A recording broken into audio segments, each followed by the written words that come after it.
Lionel Messi is 5'7". He has had a growth hormone deficiency since childhood.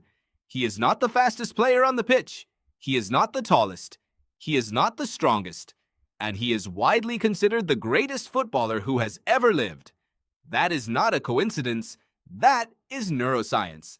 Because what Messi does on a football pitch cannot be fully explained by athleticism. It has to be explained by what his brain is doing. And what his brain is doing turns out to be something genuinely unusual. Something researchers have only recently begun to map with any precision. Let's start with time. When you watch a football match, your brain processes what you see with a delay of roughly 500 milliseconds. Half a second.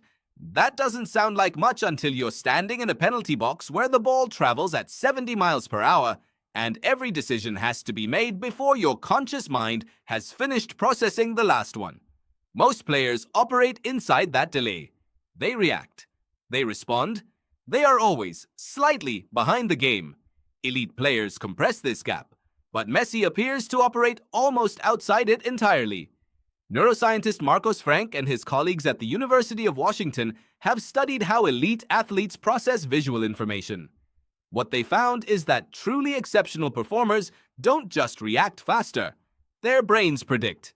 They are running a constantly updated simulation of what is about to happen, using pattern recognition built from thousands of hours of experience to anticipate movement before it begins.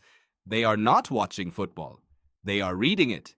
Messi has described this himself without knowing the neuroscience behind it. He has said in interviews that when he receives the ball, he already knows where everyone is. Not where they were, where they are, and where they are about to be. But prediction alone doesn't explain what he does next. In 2014, a team of Spanish neuroscientists studied professional footballers using brain imaging and found something striking. Elite players showed significantly higher activation in the motor cortex, the part of the brain responsible for planning and executing movement, during tactical decision-making. Their brains were rehearsing the movement before the body made it. The decision and the execution were almost simultaneous. For most players, there is a gap between thinking and doing. Messi appears to have closed it. And here is where it gets genuinely strange. Messi's dribbling style, the low center of gravity, the rapid directional changes, the ability to accelerate from a standing position in under 2 steps, places extraordinary demands on the cerebellum. The cerebellum is the brain region responsible for balance, coordination, and the automatic execution of complex motor sequences. In most people, it handles routine movement.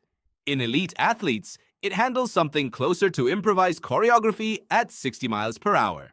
Research on elite footballers suggests that years of deliberate practice physically rewire the cerebellum, building denser neural connections between movement planning regions and execution regions until complex sequences that would require conscious thought in an ordinary person happen automatically, below the level of awareness.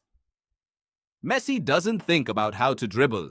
His cerebellum does it for him, freeing his prefrontal cortex to focus entirely on what comes next. This is why he can look one way and pass another.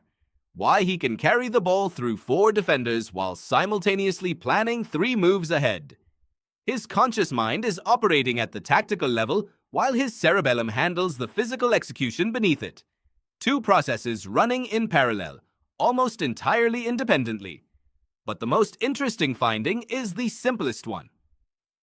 Studies on expert decision-making consistently show that the best performers in any field have brains that are quieter under pressure, not louder. Less activation in anxiety-related regions, less noise. A kind of neural calm that allows the system to run cleanly at full capacity. Messi, by every account from teammates and opponents, appears almost unbothered on a football pitch.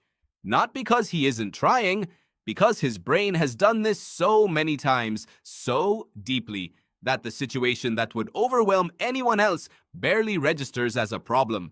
He is not superhuman. He just has 20 years of rewired neural circuitry operating below the surface of what looks like magic.